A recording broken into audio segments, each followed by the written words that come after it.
Perkenalkan, saya Siti Salfauzia dengan NIM 2132311020. Saya dari Prodi S1 Keperawatan Universitas Muhammadiyah Sukabumi. Di sini saya akan memberikan sedikit informasi mengenai pendidikan kesehatan pencegahan dan penanggulangan dampak buruk bencana tsunami.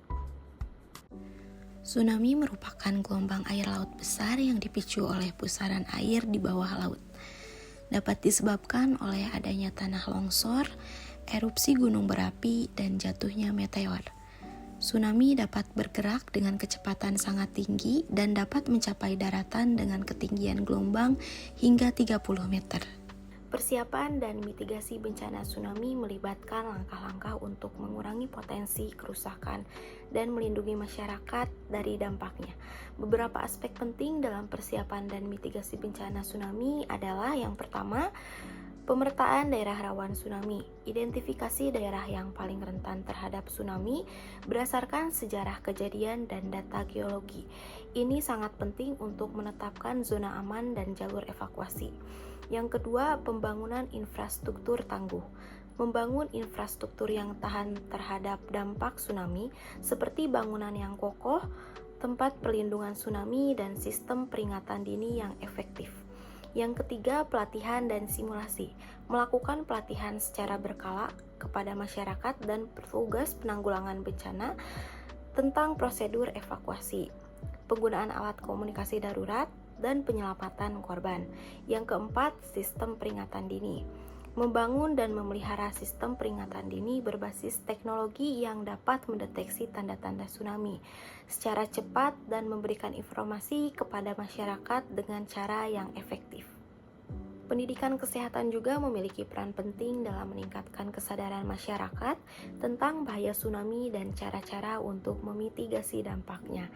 Beberapa aplikasi pendidikan kesehatan dalam konteks ini adalah seperti kampanye edukasi, menggunakan media massa, poster, dan penyuluhan langsung untuk mengedukasi masyarakat tentang bahaya tsunami, tanda-tanda peringatan, dan langkah-langkah yang harus diambil untuk bertahan hidup.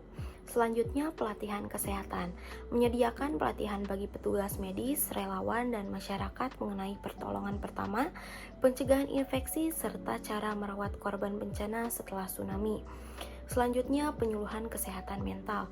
Menyediakan informasi dan dukungan tentang kesehatan mental bagi korban tsunami, karena stres, trauma, dan gangguan mental seringkali mengikuti bencana besar seperti tsunami. Selanjutnya yaitu penyuluhan gizi dan sanitasi. Mengedukasi masyarakat tentang pentingnya menjaga kebersihan dan sanitasi selama dan setelah bencana, serta pentingnya nutrisi yang baik untuk pemulihan. Pemberdayaan masyarakat adalah kunci dalam menghadapi dan mengurangi dampak bencana tsunami. Dengan memberdayakan masyarakat, mereka akan lebih siap menghadapi bencana dan lebih efektif dalam mitigasi serta pemulihan pasca bencana. Beberapa langkah pemberdayaan masyarakat yang dapat dilakukan adalah pelatihan kesiapsiagaan. Melibatkan masyarakat dalam pelatihan kesiapsiagaan bencana seperti cara mengenali tanda-tanda tsunami dan cara evakuasi yang aman.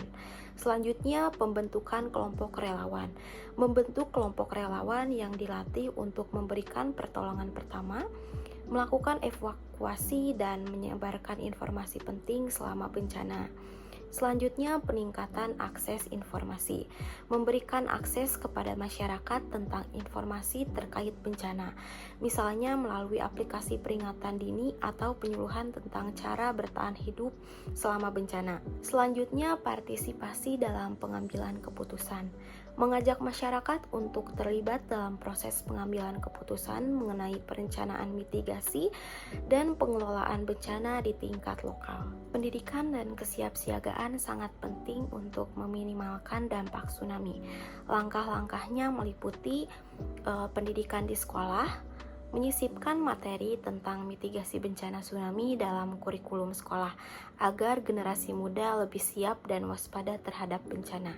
Selanjutnya, sosialisasi berbasis komunitas, menyebarkan pengetahuan melalui pertemuan komunitas atau posko informasi, yang dimana masyarakat dapat belajar langsung mengenai bahaya tsunami dan cara-cara mitigasi yang tepat. Selanjutnya, simulasi evakuasi. Mengadakan simulasi evakuasi tsunami secara rutin untuk melatih masyarakat dan instansi terkait dalam merespon bencana secara efektif. Selanjutnya, pembuatan buku panduan. Menyusun dan menyebarluaskan buku panduan yang menjelaskan cara bertindak jika tsunami terjadi, seperti informasi mengenai jalur evakuasi dan titik aman. Keperawatan bencana tsunami harus mengutamakan praktik berbasis bukti atau evidence-based practice. Untuk meningkatkan kualitas perawatan terhadap korban, beberapa prinsipnya adalah seperti manajemen trauma. Berdasarkan bukti ilmiah, perawatan terhadap korban yang mengalami cedera akibat tsunami harus berfokus pada penanganan trauma fisik yang paling mendesak, termasuk penolongan pertama, penolongan cedera, dan pencegahan infeksi. Penanganan kesehatan mental, penanganan trauma psikologis juga merupakan bagian penting dalam keperawatan bencana tsunami. Evidence-based practice mengarahkan untuk memberikan dukungan psikososial kepada korban yang mungkin mengalami kecemasan atau depresi setelah bencana. Selanjutnya, pengelolaan kesehatan komunitas. Keperawatan bencana juga mencakup pengelolaan kesehatan masyarakat pasca tsunami, seperti pencegahan wabah penyakit, penyuluhan sanitasi, dan pemberian vaksin untuk menghindari penyebaran penyakit. Selanjutnya, pemulihan kesehatan. Memberikan perhatian pada pemulihan jangka panjang korban tsunami, termasuk rehabilitasi fisik dan psikologis serta pemulihan sosial ekonomi yang berkelanjutan. Dengan pendekatan yang menyeluruh dan berbasis bukti, perawatan bencana tsunami dapat lebih efektif dan memberikan hasil yang lebih baik bagi korban dan masyarakat yang terdampak.